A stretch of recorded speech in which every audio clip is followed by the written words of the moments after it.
చిన్న ఉసిరండి. ఇది third year మన గార్డెన్లోది. లాస్ట్ ఇయర్ పూత వచ్చింది కానీ చిన్న చిన్న పిందెలు పడి రాలిపోయినాయి. ఈసారి మాత్రం పర్వాలేదు, చూడండి చాలా కాసినాయి.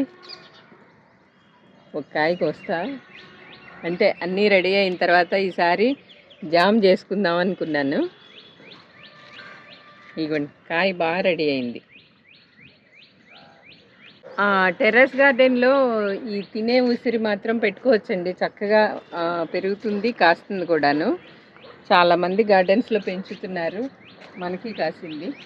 ఈ తినే ఉసిరికాయలు పిల్లలకి చాలా ఇష్టం కదా. మన పిల్లలనే కాదు, ఏ పిల్లలకైనా, ఇంటికి వచ్చిన పిల్లలకి చేతిలో 4 కాయలు పెట్టామనుకోండి ఎంతో సరదా పడతారు. చిన్నపిల్లలకి చాలా ఇష్టమైనవి కదా. అందుకని ఇది మాత్రం పెద్ద డ్రమ్ముని హాఫ్ కట్ చేసి దాంట్లో పెట్టానండి. ఇదిగోండి రెడీ అయిన కాయలు రాలిపోతున్నాయి.